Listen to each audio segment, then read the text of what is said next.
కాకినాడ జిల్లా గడ్డివారిపాలెంలో యథేచ్ఛగా కోడి పందాలు జరుగుతున్నాయి. టీడీపీ జనసేన నేతలు కోడి పందాలు వేసేందుకు బరిలోకి దిగారు. ఈ నేపథ్యంలో కోడి పందాల బరులపై కోరింగ పోలీసులు మెరుపు దాడులు చేశారు.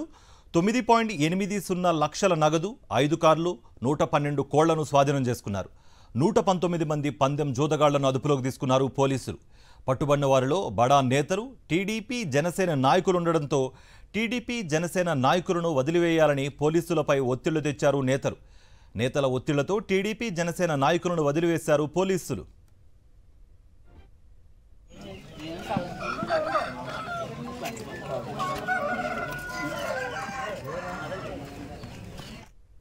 ఇదే అంశానికి సంబంధించి మరింత సమాచారం మా ప్రతినిధి రాజు అందిస్తారు. రాజు, అదుపులోకి తీసుకున్న వారిలో కూటమికి సంబంధించిన కార్యకర్తలు, నేతలు కూడా ఉన్నట్టుగా కూడా సమాచారం అందుతోంది. ఒత్తిళ్లు తీస్తున్నారు, వాళ్ళని విడుదల చేయాలి అన్నట్టుగా కూడా. మీ దగ్గర ఉన్న అప్డేట్స్ ఏంటి? రైట్ కార్తీక్, ఏదైతే మనం చూస్తున్నామో కాకినాడ సంబంధించి తాళరేవు మండలం గుడ్డివారిపాలెంలో పెద్ద ఎత్తున కోడి పందాలు నిర్వహించడం జరిగింది. గత రాత్రి నుంచి కూడా ఈ కాకినాడ రూరల్ జనసేన సంబంధించిన నాయకులతో పాటుగా ముమ్మడివాడ నియోజకవర్గం సంబంధించినటువంటి టీడీపీ నేతలు కూడా ఈ కోడి పందాల్లో పాల్గొని పెద్ద ఎత్తున బెట్టింగ్ పాల్పడడం జరిగింది. దాదాపు 30 కార్లతో పాటుగా 140 మందిని పోలీసులు అదుపులో తీసుకున్నారు.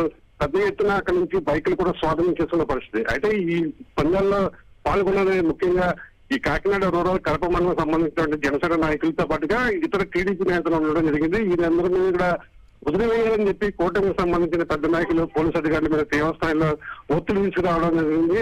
దాదాపు 30 కార్లను పోలీసులు అదుపు తీసుకుని స్వాధీనపరుచుకున్నప్పుడు కూడా కేవలం 5 కార్లు మాత్రమే చూపించడం జరిగింది. అయితే కొంతమంది నాయకుల్ని వదిలివేసడం ఆరోపణలు కూడా వినిపిస్తున్నాయి. ఎందుకంటే ఇక్కడ స్థానికంగా ఉన్న కూటమి పెద్దలతో పాటుగా ఆ రాష్ట్ర స్థాయికి సంబంధించినటువంటి కొంతమంది ముఖ్య నాయకులు కూడా పోలీసు అధికారులకు ఫోన్లు చేసి వెంటనే వాళ్ళు వదిలివేయాలని చెప్పడంతో కొంతమంది నాయకుల్ని విడుదల చేయడం జరిగింది. పూర్తిగా ఏదైతే హైకోర్టు ఆదేశాలు ఉన్నాయో కోడి పందాలు ఆడించరాదని చెప్పి వాటిని పట్టించుకోకుండా కూటమి నేతలు యథేచ్ఛగా కోడి పందాలు విచ్చలవిడిగా కాకినాడ జిల్లాలో నిర్వహిస్తున్న పరిస్థితి ఉంది. గత 2 రోజుల నుంచి కూడా జిల్లా ఎస్పీ ఆధ్వర్యంలో ప్రత్యేక టీంలు అటు కోడి పందాలతో పాటుగా ప్యాకెట్ శిబిరాల మీద, పెద్దాపురం సామలకోటలో ప్యాకెట్ శిబిరాల మీద పెద్ద ఎత్తున దాడులు నిర్వహిస్తున్నారు. అయినప్పటికీ కూడా కూటమి నేతలు లెక్క చేయకుండా విచ్చలవిడిగా కోడి పందాలు, జోదాలను నిర్వహిస్తున్న పరిస్థితులు అయితే జిల్లాలో కనిపిస్తున్నాయి. కార్తీక్. రైట్ రాజు.